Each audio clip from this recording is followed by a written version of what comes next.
করবেন Donald Trump. ইরানে মার্কিন হামলার উদ্দেশ্য সরকার বদল করা নয়, এমনটাই মন্তব্য করেছেন পেন্টাগন। আওয়ামী বিএনপি একই চরিত্রের, মুফতি ফয়জুল করিম।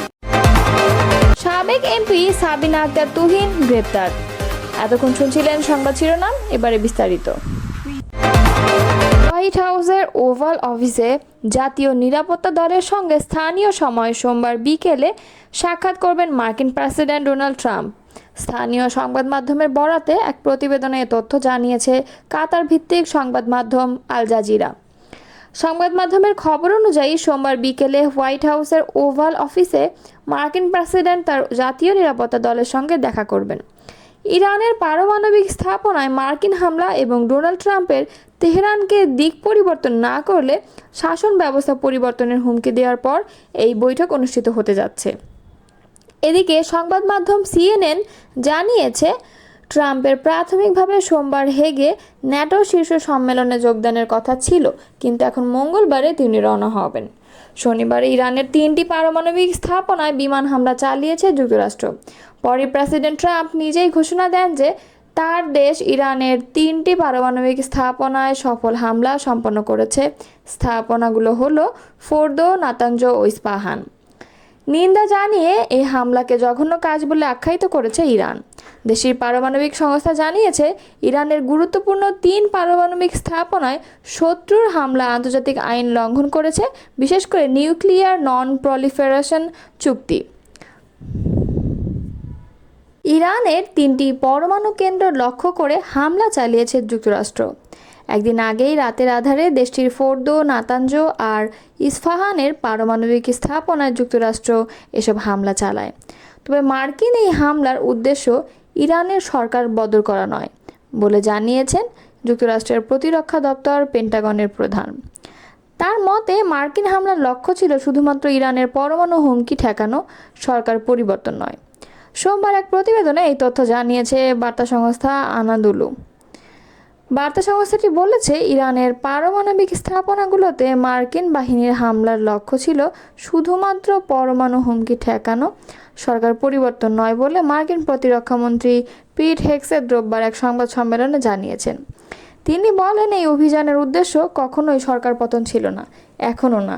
সংবাদ সম্মেলন তার সঙ্গে ছিলেন জয়েন্ট চিফস অফ স্টাফ এর chairman air force general Dan Kane. এর আগে প্রেসিডেন্ট ডোনাল্ড ট্রাম্পের অনুমোদনে মার্কিন বাহিনী ফোর্দো, নাতানজ ও ইস্পাহান এ অবস্থিত ইরানের 3টি গুরুত্বপূর্ণ পারমাণবিক স্থাপনাকে লক্ষ্য করে নির্ভুল ও পরিকল্পিত হামলা চালায়। হেগসেট বলেন, এই হামলা যুক্তরাষ্ট্র ও মিত্র ইসরায়েলের স্বার্থ রক্ষা এবং আমাদের সেনাদের সুরক্ষা নিশ্চিত করতে চালানো হয়েছে। তিনি বলেন, ইরানের পারমাণবিক কর্মসূচিকে কার্যত ধ্বংস করে দেওয়া হয়েছে। তিনি এটিকে দুঃসাহসী ও বুদ্ধিদীপ্ত পদক্ষেপ হিসেবে বর্ণনা করে বলেন, এটি প্রমাণ করেছে যুক্তরাষ্ট্রের হুমকি কেবল কথা নয়, কাজেও রূপ নয়। হেগসেট নিশ্চিত করেন, হামলার লক্ষ্য ইরানি সেনা বা জনগণ ছিল না, কেবলমাত্র ইরানের পরমাণু সক্ষমতাকে ধ্বংস করাই ছিল উদ্দেশ্য। ইরানের 3টি পরমাণু কেন্দ্র লক্ষ্য করে হামলা চালিয়েছিল যুক্তরাষ্ট্র। পশ্চিম এশিয়ার এই দেশটিতে মার্কিন ওই হামলার পরপরই আন্তর্জাতিক বাজার বেড়ে গেছে তেলের দাম। অবশ্য ইরানে হামলার ফলে যে এমন কিছু ঘটতে পারে তার পূর্বাভাস আগেই পাওয়া গিয়েছিল অনেকটা। সোমবার এই তথ্য জানিয়েছে ব্রিটিশ সংবাদ মাধ্যম বিবিসি। সংবাদ মাধ্যমটি বলেছে, যুক্তরাষ্ট্রের হামলার পর এনার্জি মার্কেট আবার খুলেছে এবং এর সঙ্গে তেলের বাজার দেখা গেছে তাৎক্ষণিক প্রভাব।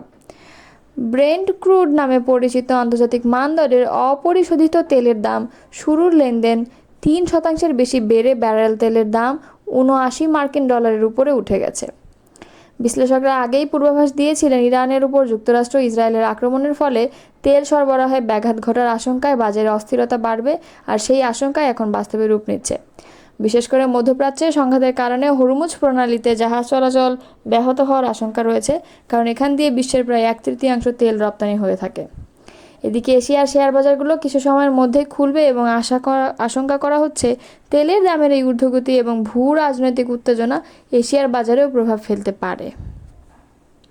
ইসলামী আন্দোলন বাংলাদেশের সিনিয়র নায়েবে আমির মুফতি সৈয়দ মুহাম্মদ ফয়জুল করিম বলেছেন, আওয়ামী বিএনপি একই চরিত্রের, এদের কথা ও কাজ একই ধারার। দেশের জালেমের পরিবর্তন হয়েছে, কিন্তু জুলুমের পরিবর্তন হয় নাই।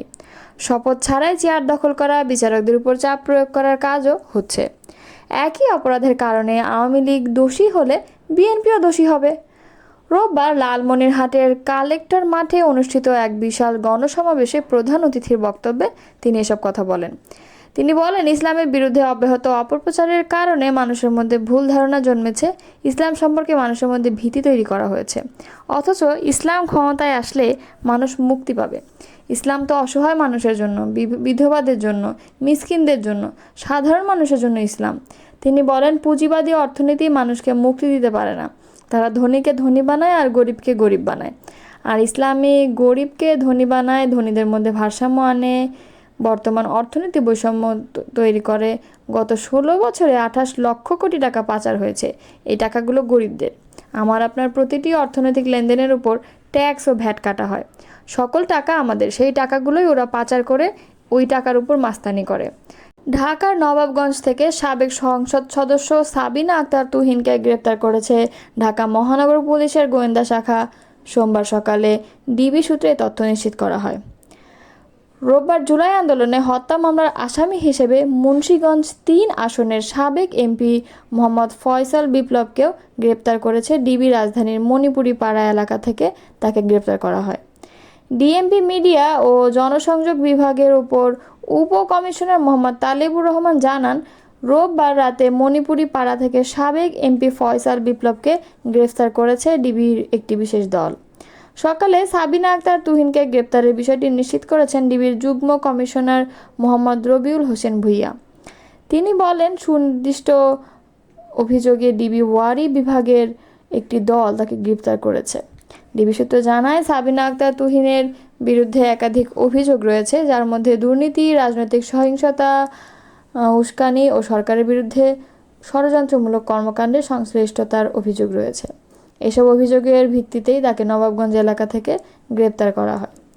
তুহিন ও বিপ্লব দুজনেই একটি সাম্প্রতিক রাজনৈতিক সহিংসতা ও হত্যা মামলায় সন্দেহভাজন হিসেবে আইন শৃঙ্খলা বাহিনীর নজরদারিতে ছিলেন।